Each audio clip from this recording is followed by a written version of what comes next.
Hey everyone, I'm Bluey, and apparently my destiny, according to this game, is to become a cool robot and shoot things. Note to self, never trust video games as fortune tellers. Destiny has one of the biggest budgets in all of gaming, both in development and marketing. Developed by Bungie, creators of the Halo franchise, and published by Activision, creators of the Call of Duty franchise, this was the first project that Bungie and Activision collaborated on in a 10-year deal to make Destiny games. And if Bungie recently splitting up with Activision to self-publish Destiny games on their own before the 10-year deal was up was any indication, this deal did not go over well.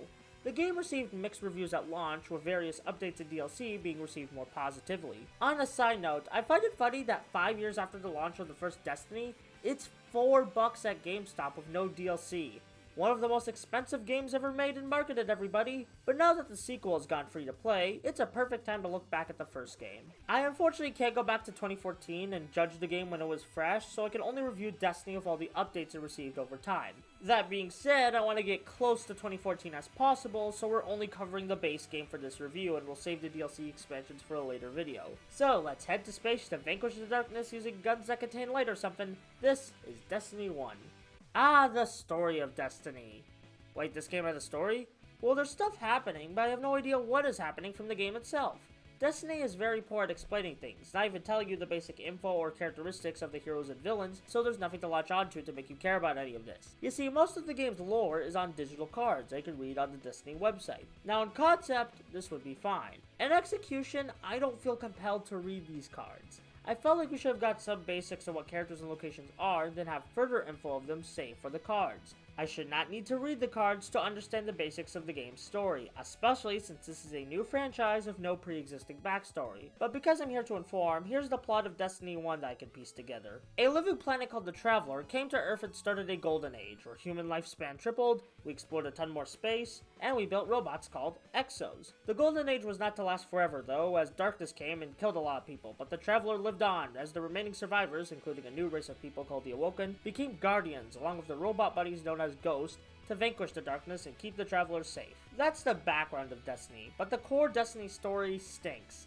No characters that stand out, no urgency to stop evil, and the ending saying this is just the beginning made me feel like I was playing a prologue to the real game when in reality that was the real game. But let's get positive about the game and talk about the presentation.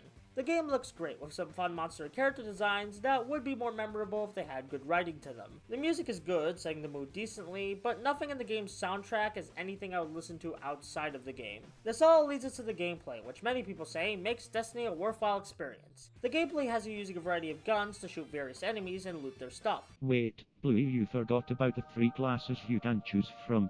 A Titan which focuses on pure strength, a Hunter which focuses on precision attacks, and a Warlock which focuses on magic attacks. Thank God I came in before you made a fool of yourself forgetting that aspect of the gunplay.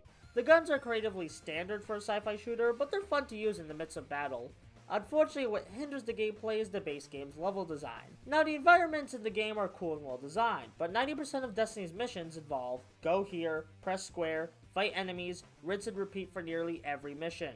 While this is fine for the first few missions, it becomes bad when you realize this is all the game has to offer for the base story mode. I know the DLC probably has more interesting missions, but I'm not reviewing the DLC, and DLC shouldn't fix what's wrong with the base game. The base game story mode is still lackluster. I still find it fun leveling up my character and making them stronger, but the poorly told story and samey level design make this game one you play through and then dispose of when you're done. And with a game with one of the highest budgets out there, I would consider that a failure. There's some extra modes like PvP and raids, but I don't have PS Plus, so I can't access those modes. I hear PvP is fun, but needs some work, and raids are a ton of fun, so I'll take your word for it. Destiny 1 is a fun game, but it failed to reach its full potential. The gameplay is polished with beautiful graphics and art design, but the poorly told story and repetitive missions turn it into just another game when it could have been so much more, especially with the game's budget and talent. Here's hoping that with Bungie being freed from Activision and keeping the Destiny license, that they use the property to its full potential Destiny 2 New Light. So Reggie Claus, I did like the game, but I don't think it's all that great. At most, it's a 7 out of 10. Got any better games? How many times do I have to tell you I'm not playing Anthem?